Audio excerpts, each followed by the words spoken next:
It's Mental Health Awareness Month, and in this video, we are going to define what is yoga. We've been defining terms so that we can better care for our mental health. Let's start with a very complex definition of yoga from the Yoga Tradition by Georg Fierstein. If you want to go way deep into yoga, this is a good book to start with. He says right at the very beginning, yoga is a spectacularly multifaceted phenomenon. And such, it is very difficult to define because there are exceptions to every conceivable rule. But we're going to go ahead and try to define it anyways.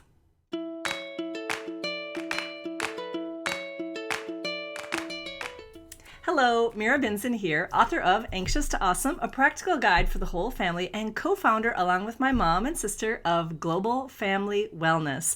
The reason I wanted to work with this definition of yoga in regards to our sparkling mental health, because I think it is one of the absolute best tools that we can use, and it's the foundation, a lot of the programs that we offer and the tools that we teach.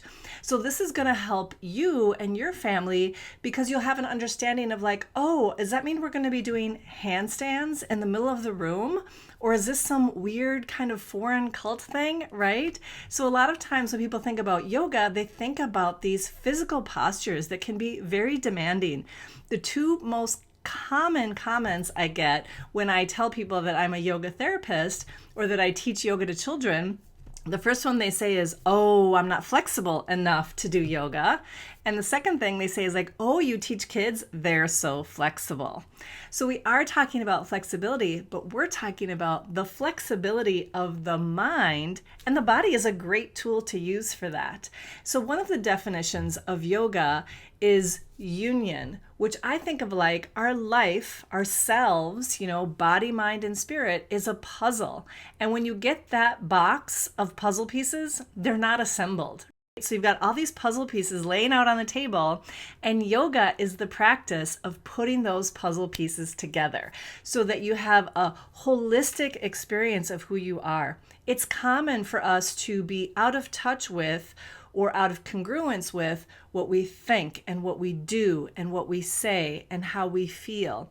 And yoga is a practice of bringing that all together so we have more of a sense of wholeness.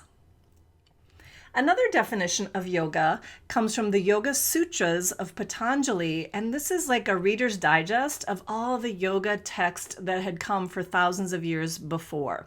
Yoga is a very old tradition, and I like to think about it as the original psychology. I mean, thousands of years ago, these yogis were sitting around really investigating their minds in a very detailed and articulate way. After several, hundreds or thousands of years, nobody knows, they started writing it down. They started saying, okay, your mind is like this. One aspect of your mind is like this. Another aspect of your mind is like this. And here's some tools you can use to develop these different aspects of your mind. So it's very sophisticated. It's very complicated. And it's the original psychology. There's no records anywhere on earth of anybody looking into the nature of the mind to this extent. So you can think of yoga as the original psychology. And when we're looking into our mental health, of course, yoga is going to be great for that because that's what it is. The definition from this digest of all this history of investigating the mind, the Yoga Sutras by Patanjali, he gives a very simple and a very clear definition of yoga. He says, and I'm translating, right? Yoga is the cessation of the fluctuations of the mind. It helps your mind to be peaceful and calm. That's what he's saying. So think about waves on a lake. When you're looking at a lake and the water is choppy, you can't see what's going on underneath the surface of the water. But on a beautiful, clear day when the sun is shining and the water is like glass, you can see right through to the depths of the bottom. And this is what yoga is. It helps to still the agitations in your mind, the confusion, the doubt, the worry, all of these fluctuations in your mind become quiet, become still, And then you can experience your own true nature. Like, wow, that's a big concept, but isn't that what life is all about? Like, who am I? Why am I here? Yoga is a fantastic tool to help us do that. So those are some very simple definitions of yoga, but that's what we want to do. We want to make it be practical. So what is all this physical posture that's going on? Like, oh my goodness. One of the tools we can use to steady the mind and to clarify the mind is the physical body. It's a great tool. It's what we're living in, right? We should use it. So we don't want to leave the body and go have a big out-of-body experience, especially with children. And that's my focus, is children and families.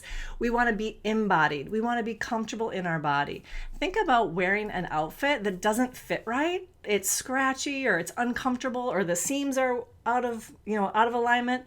Yoga, the physical practice of yoga, is a way to feel more comfortable in your own skin, to feel more comfortable in your body. You don't have to be flexible to practice yoga. Yoga can help increase flexibility, but it's not like a gymnastic-y type of a thing. But this is the aspect, one part of yoga that's just become wildly popular in the West, right? It's fun. It's kind of like trying out these different shapes and positions and doing handstands in the middle of the room.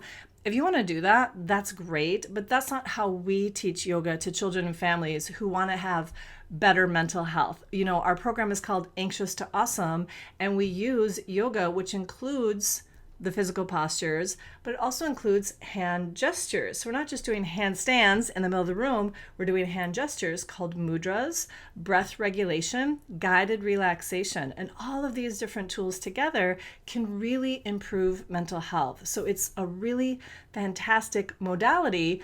And one of the best parts about it is that there's no addictions, there's no side effects. Yoga isn't harmful. It's a basic daily routine that you can do for yourself, just like you brush your teeth. And so it's something I really love to share with families. I've been sharing yoga with families just like yours since 1999. When I first started teaching yoga to children, I would ask the children in the classroom, whether they were 5-year-olds or 5th graders, I would say, who's tried yoga before? And maybe 1 or 2 kids would raise their hand. Today, when I ask a group of kids if they've ever tried yoga, pretty much every kid in the class will raise their hand. They've tried it in their classroom. They've tried it at home with a video with their parents, or they've been to a class with their Girl Scouts group. So kids are really being exposed to yoga more and more now. And so the better we understand what it is and how to use it, the more effectively we can support kids. Kids are struggling today. Mental health is a big challenge, and yoga is an effective modality. Of course, I think so because I'm a yoga therapist. So what's the difference between a yoga teacher and a yoga therapist? A yoga teacher certificate is a 200-hour training. In a yoga classroom, the students follow along the teacher. The teacher has a set sequence and the students follow along. With yoga therapy, it's the opposite. It's about a 1,000-hour certificate to start, and then the yoga therapist follows the student. So everything we do is adapted to that student or to that student's condition, as in the case with our program Anxious to Awesome. So we modify the practice so that no matter where you are, no matter what's going on in your life, yoga meets you exactly where you are. You can be crumpled up in a ball on the floor in a puddle of tears, and yoga will meet you right there. You can be fearful and worried about what's happening in your life, and yoga can meet you there. And so this is the beautiful thing about the adaptation of yoga to an individual, which is what yoga therapy is, that makes it so effective. It's like training your mind to be a world-class athlete, and there's no better time to train your mind than as a child. You're developing your mind anyways, might as well develop it with some awareness and the original psychology. It's been around for thousands of years. The coolest thing about the history of yoga is that modern neuroimaging techniques now are validating these practices. So a lot of times in modern medicine or other fields, the more they research, the more they realize, like, oops, this is actually wrong. We should be doing this differently. I mean, think about some medical practices from 100 years ago. Oh, don't do that anymore, right? Well, as neuroscience measures how the brain works and how the brain responds to yoga, they're actually validating. They're like, oh, this works, and now we know why. So you can be assured that these techniques are safe and effective for you and your whole family. You might be thinking, well, I'm not a kid. Will these still work for me? Absolutely, because yoga meets you exactly where you are. Yoga can meet you as a toddler, a school kid, a teenager, an older adult, any age, anytime, anywhere, anyhow. Yoga can be a powerful tool for you on your journey to sparkling mental health. Another great thing about yoga is that it's fun. Children really enjoy the physical postures. We'll get into a pose that's named after an animal and make that animal sound. We'll turn those poses into games and have all kinds of fun with it. But what children really love about the practice of yoga is the meditation, when we sit still and we quiet our mind. And a lot of adults will think, ooh, meditation is so hard. My kid is not going to be able to meditate, right? My kid can't sit still for dinner, right? But they love it because they get the feeling. They're like, quiet, this big quiet space. Someone just brought me to it and I like it here. So they love the meditation and they love the guided relaxation. And I do this in every class with every kid. I always do the meditation and the guided relaxation because this is the real valuable part. The physical postures help us be more prepared to relax and settle into meditation or a guided relaxation. And so I hope this has been helpful for you and helps you understand a little bit about something that's actually super complicated. Like if you want to dive deep, you could spend the rest of your life, and there are scholars who are doing this, debating about what is yoga. But for our purposes and how it can help us on a day-to-day basis, yoga helps us to steady and clarify our mind, and it helps us feel more whole and complete within ourselves and who we are. And that improves our sparkling mental health. If you like this video, please give it a thumbs up. Subscribe to our channel. We're going to continue to talk about how we can do things on a daily basis that are simple, practical, and actionable to support our well-being in the world. And come on over to anxioustoawesome.com and join our community. Thanks so much for being here. Have an awesome day, and we'll see you again soon.